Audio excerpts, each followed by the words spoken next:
ಮೈಸೂರಿನಲ್ಲಿ ವಿಜಯೇಂದ್ರ ಪರವಾಗಿ ಬೆಂಬಲಿಗರ ಪ್ರತಿಭಟನೆ ತೀವ್ರಗೊಳ್ತಾ ಇದೆ. ಸೀಮೆಎಣ್ಣೆ ಸುರಿಕೊಂಡು ಬೆಂಬಲಿಗರು ಪ್ರತಿಭಟನೆ ನಡೆಸಿದ ಘಟನೆ ನಡೆಯಿತು. ಬಿಎಸ್ವೈ ನೇತೃತ್ವದಲ್ಲಿ ಸಭೆ ನಡೆಯುತ್ತಿರುವ ಖಾಸಗಿ ಹೋಟೆಲ್ ಎದುರು ಬೆಂಬಲಿಗರು ಪ್ರತಿಭಟನೆ ನಡೆಸ್ತಾ ಇದ್ದಾರೆ. ವರುಣಾದಿಂದ ವಿಜಯೇಂದ್ರಗೆ ಟಿಕೆಟ್ ನೀಡುವಂತೆ ಪಟ್ಟು ಹಿಡಿದಿದ್ದಾರೆ. ಆ ದೃಶ್ಯಾವಳಿಗಳನ್ನು ನೀವೀಗ ನೋಡಬಹುದು. ಯಾವ ರೀತಿ ಸೀಮೆಎಣ್ಣೆ ಸುರ್ಕೋತಾ ಇದ್ದಾರೆ, ಯಾವ ರೀತಿ ಕೇಸರಿ ಶಾಲ್ಗೆ ಬೆಂಕಿ ಇಡ್ತಾ ಇದ್ದಾರೆ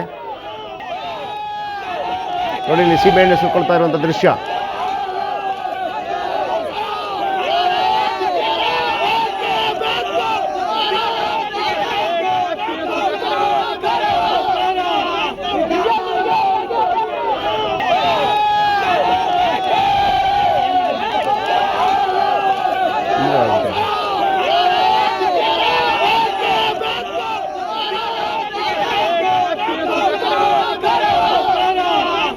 ಮಂಜುನಾಥ್ ಇದೀಗ ಬಿಜೆಪಿ ಉಪಾಧ್ಯಕ್ಷ ವರುಣ ಕ್ಷೇತ್ರ ನಮ್ಮೊಂದಿಗೆ ದೂರವಾಣಿ ಸಂಪರ್ಕದಲ್ಲಿದ್ದಾರೆ. ಮಂಜುನಾಥ್, ನಾನು ಜಯಪ್ರಕಾಶ್ ಶೆಟ್ಟಿ ಮಾತಾಡ್ತಾ ಇದ್ದೀನಿ. ಏನ್ ನಡೀತಾ ಇದೆ ನಿಮ್ಮ ವಿಧಾನಸಭಾ ಕ್ಷೇತ್ರದಲ್ಲಿ?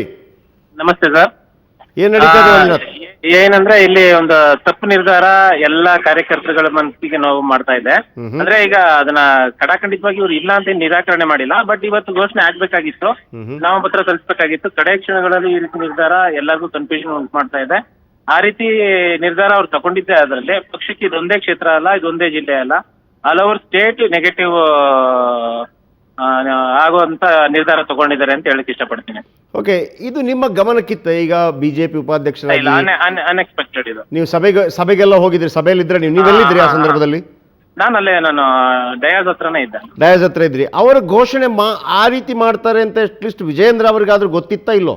ಇಲ್ಲ ಅವ್ರನ್ನ ಕಾಮನ್ ಆಗಿ ಅವ್ರು ಸ್ಪೀಚ್ ಮಾಡಿ ಕುತ್ಕೊಂಡ ನಂತರ ಯಡಿಯೂರಪ್ಪಾಜಿ ಅವರು ಈ ರೀತಿ ಸ್ಪೀಚ್ ಮಾಡಿದ್ರು. ಬಹುಶಃ ಹೈಕಮಾಂಡ್ ಇಂದ ಅವ್ರಿಗೆ ಯಾವ ರೀತಿ ಇನ್ಸ್ಟ್ರಕ್ಷನ್ ಬಂದಿತ್ತು ಯಡಿಯೂರಪ್ಪಾಜಿ ಅವ್ರಿಗೆ ಗೊತ್ತಿಲ್ಲ. ಬಟ್ ಯಡಿಯೂರಪ್ಪಾಜಿ ಅವರ ನಿರ್ಧಾರ ಅಲ್ಲ ಇದು ಅಂತ ನಾನು ಸ್ಪಷ್ಟವಾಗಿ ಹೇಳಬಲ್ಲೆ. ಯಡಿಯೂರಪ್ಪ ಅವರು ವೇದಿಕೆಯಲ್ಲಿ ಅವ್ರಿಗೆ ಫೋನ್ ಬಂತು ನಂತರ ಹೇಳಿದ್ರ ಅಥವಾ ಮೊದಲೇ ನಿರ್ಧಾರ ಮಾಡ್ಕೊಂಡು ಬಂದಿದ್ರ? ಅವ್ರು ಬರೋದಕ್ಕೆ ಮುಂಚೆ ಅವ್ರ ಕಾಲ್ ಬಂದಿತ್ತು ಅನ್ಕೋತೀನಿ. ಓಕೆ, ಈಗ ನಿಮ್ಮ ನಿರ್ಧಾರಗಳೇನು? ಒಂದು ವೇಳೆ ನಿಮಗೆ ಈಗಲೂ ಟಿಕೆಟ್ ವಿಜಯೇಂದ್ರ ಅವರಿಗೆ ಕೊಡದೇ ಇದ್ರೆ ಏನ್ ಮಾಡ್ತೀರಿ?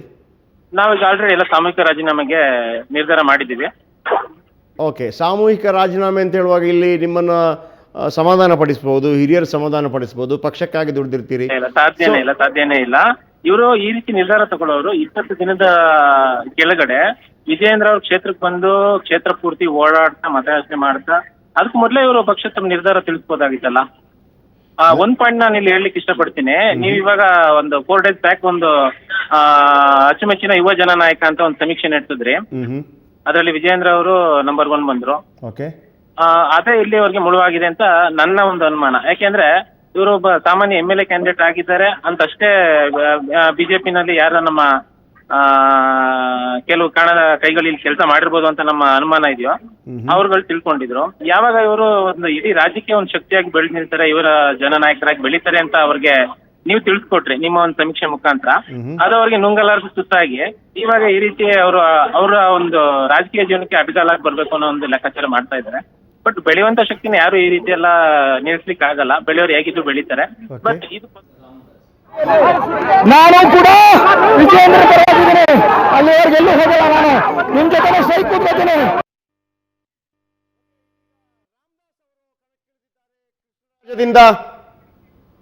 ಕೃಷ್ಣರಾಜದಿಂದ ಅವರು ಅಭ್ಯರ್ಥಿ, ಬಿಜೆಪಿ ಅಭ್ಯರ್ಥಿ. ಸೊ ರಾಮದಾಸ್ ಅವರು ಕಣಕ್ಕಿಳಿದಿರುವಂಥದ್ದು ಇದೀಗ ಒಂದು ದೊಡ್ಡ ಶಕ್ತಿಯಾಗಿ ಬದಲಾಗತ್ತೆ ಅನ್ನೋದ್ರಲ್ಲಿ ಎರಡು ಮಾತಿಲ್ಲ.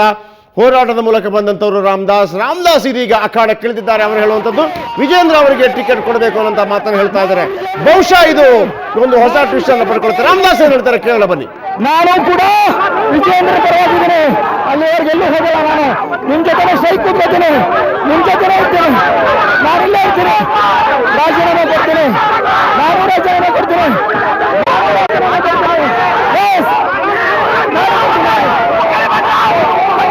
ಅವರು ಕೂತ್ಕೊತಾರೆ.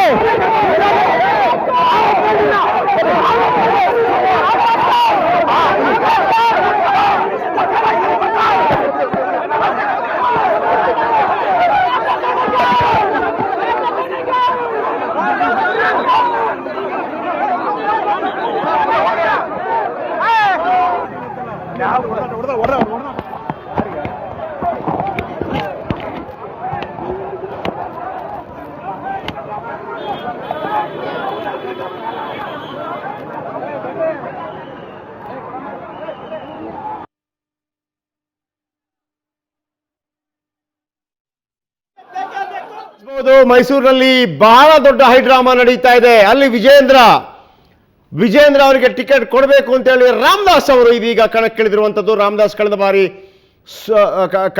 ಬಾರಿ ಅವರು ಸತತ ಅಂದ್ರೆ 3 ಬಾರಿ MLA ಆಗಿರುವಂಥವ್ರು. 4ನೇ ಬಾರಿ ಕಳೆದ ಬಾರಿ MLA ಆಗಬೇಕಾಗಿತ್ತು, ಆದರೆ ಕಳೆದ ಬಾರಿ ಅವರು ಸೋತು ಹೋಗ್ತಾರೆ. ನಂತರ ಅವರಿಗೆ ಈ ಬಾರಿ ಕೂಡ ಅಲ್ಲಿಂದ ಟಿಕೆಟ್ ಸಿಗುತ್ತಾ ಸಿಗೋದಿಲ್ಲ ಅನ್ನೋಂಥದ್ದು ಸಾಕಷ್ಟು ಅನುಮಾನಗಳಿತ್ತು.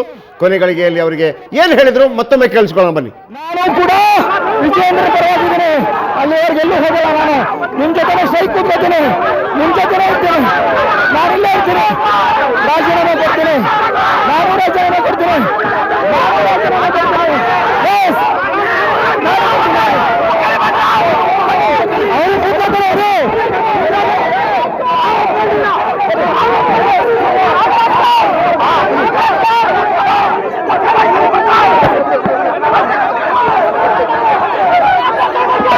ಅಭ್ಯರ್ಥಿ ರಾಮದಾಸ್ ಇದೀಗ ಬೆಂಬಲಕ್ಕೆ ಧುಮುಕಿದ್ದಾರೆ. ಸೊ ಹಾಗಾಗಿ ದೊಡ್ಡ ಒಂದು ಶಕ್ತಿಯಲ್ಲಿ ಮತ್ತೆ ಧ್ರುವೀಕರಣವಾಗ್ತಾ ಇದೆ. ಬಹುಶಃ ಈಗ ಕೊಡದೇ ಇದ್ರೆ ಬಿಜೆಪಿಗೆ ದೊಡ್ಡ ನಷ್ಟವಾಗುವುದರಲ್ಲಿ ಅನುಮಾನ ಇಲ್ಲ. ಯಾಕಂತಂದ್ರೆ ಇದು ಬೇರೆ ರೀತಿಯ ತಿರುವುಗಳನ್ನು ಪಡ್ಕೊಳ್ತಾ ಇದೆ. ಇದು ಬಹುಶಃ ಇದು ಲಿಂಗಾಯತ್ಸ್ ವೋಟ್ ಮೇಲೆ ಒಂದು ಕನ್ಸಾಲಿಡೇಟ್ ಆಗುವಂತ ಸಾಧ್ಯತೆಗಳು ಕೂಡ ಕಂಡು ಬರುತ್ತೆ. ಈ ಹಿಂದೆ ಕೆಲವರು ಅಲ್ಲಿ ಮಾತಾಡಿದ್ರು, ಯಾಕಂದ್ರೆ ಕೇವಲ ವರುಣ ಕ್ಷೇತ್ರ ಮಾತ್ರವಲ್ಲ ಉಳಿದ ಕ್ಷೇತ್ರಗಳು ಕೂಡ ಅನ್ನುವಂಥ ಮಾತನ್ನ. ಸೊ ಹಾಗಾಗಿ ಆ ರೀತಿ ಹೋಗುವಂಥ ಸಾಧ್ಯತೆಗಳಿದೆ. ಅದನ್ನ ಬಿಜೆಪಿ ಹೈಕಮಾಂಡ್ ಯಾವ ರೀತಿ ಅದನ್ನ ತಹಬದಿಗೆ ತರತ್ತೆ ಕಾದು ನೋಡಬೇಕಾಗಿದೆ. ನಾನು ವಿಜೇಂದ್ರ ಪರವಾಗಿದ್ದೀನಿ, ನಾನು ಕೂಡ ವಿಜೇಂದ್ರ ಪರವಾಗಿದ್ದೀನಿ, ಅಲ್ಲಿವರೆಗೆಲ್ಲೂ ಹೋಗಲ್ಲ. ನಾನು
ವಿಜೇಂದ್ರ ಒಬ್ಬ ಯುವ ನಾಯಕ.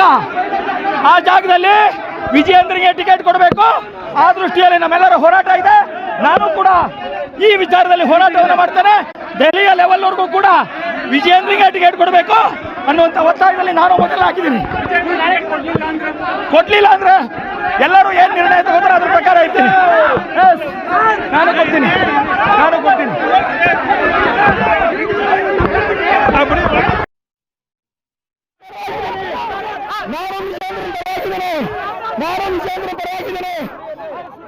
ಖಾಸಗಿ ಹೋಟೆಲ್ ಮುಂಭಾಗದಲ್ಲಿ ವಿಜೇಂದ್ರ ಅಲ್ಲಿ ಯಡಿಯೂರಪ್ಪನವರು ಕೂಡ ಇದ್ದಾರೆ. ಮಾತುಕತೆಗಳು ನಡೀತಾ ಇದೆ. ಅಲ್ಲಿಗ ಧುಮುಕಿದ್ದಾರೆ ಅಖಾಡಕ್ಕೆ ರಾಮದಾಸ್ ಅವರಿಗೆ ಕೂಡ ಟಿಕೆಟ್ ಅನೌನ್ಸ್ ಆಗಿದೆ. ಕೃಷ್ಣರಾಜ ಕ್ಷೇತ್ರದಿಂದ ಉನ್ನತ ವೈದ್ಯಕೀಯ ಸಚಿವರಾಗಿ ಕೂಡ ಕೆಲಸ ಮಾಡಿದಂಥವರು, ವೈದ್ಯಕೀಯ ಸಚಿವರಾಗಿ ಕೆಲಸ ಮಾಡಿದಂಥವರು ಯಡಿಯೂರಪ್ಪ ಅವರ ಕಾಲಾವಧಿಯಲ್ಲಿ 3 ಬಾರಿ ಗೆದ್ದವರು ಆ ಕ್ಷೇತ್ರದಲ್ಲಿ. ಸೊ ಹಾಗಾಗಿ ಅಲ್ಲಿ ಅವರಿಗೆ ಗೋ ಮಧುಸೂದನ್ ಹಾಗೂ ಇವರ ನಡುವೆ ಮಾತ್ರ ಕೆಲವು ಸಣ್ಣ ಪುಟ್ಟ ಅಂತಲ್ಲ, ಬಹಳ ದೊಡ್ಡ ರೀತಿಯಲ್ಲಿ ವೈಮನಸ್ಸೆ ಇದೆ. ಅದರ ಹೊರತಾಗಿ ಕೂಡ ಇವರಿಗೆ ಟಿಕೆಟ್ ಸಿಗಬಾರ್ದು ಅಂತೇಳಿ ಬಹಳ ಪ್ರಯತ್ನಗಳಾಗಿತ್ತು ಗೋ ಮಧುಸೂದನ್ ಅವರಿಂದ. ಗೋ ಮಧುಸೂದನ್ ಅವರು ಕೂಡ ಯಡಿಯೂರಪ್ಪನವರ ಬಹಳ ದೊಡ್ಡ ಫಾಲೋವರ್. ಇಲ್ಲಿ ಆ ಇಡೀ ಸೆನಾರಿಯೋ ಚೇಂಜ್ ಮಾಡುವಂಥ ಪ್ರಯತ್ನವನ್ನು ರಾಮದಾಸ್ ಮಾಡ್ತಾ ಇದ್ದಾರೆ. ಯಾಕಂದರೆ ರಾಮದಾಸ್ ಅವರ ಬಗ್ಗೆ ಯಡಿಯೂರಪ್ಪ ಅವರ ಫಾಲೋವರ್ ಅನ್ನೋದಕ್ಕಿಂತ ಹೆಚ್ಚಾಗಿ ಇತರ ಕೆಲವು ನಾಯಕರ ಫಾಲೋವರ್ ಅನ್ನುವಂಥ ಒಂದು ಹಣೆಪಟ್ಟಿ ಇತ್ತು. ಬಟ್ ಈಗ ಈ ಸಂದರ್ಭವನ್ನು ಕರೆಕ್ಟಾಗಿ ರಾಮದಾಸ್ ಅವರು ಉಪಯೋಗಿಸಿಕೊಂಡಿದ್ದಾರೆ. ಒಂದು ಕಡೆ ವಿಜೇಂದ್ರ ಅವರಿಗೆ ಟಿಕೆಟ್ ಸಿಗಲೇಬೇಕು ಅನ್ನುವಂಥ ಒಂದು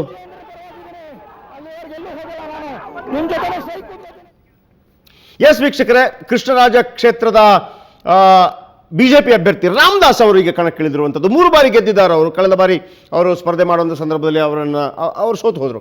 ಇಲ್ಲಿ ಗೋಮಧುಸೂದನ್ MLC ಗೋಮಧುಸೂದನ್ ಏನಿದ್ದಾರೆ, BJPಯ ಗೋಮಧುಸೂದನ್ ಹಾಗೂ ಇವರ ನಡುವೆ ಒಂದು ಕಚ್ಚಾಟಗಳು ನಡೀತಾ ಇತ್ತು.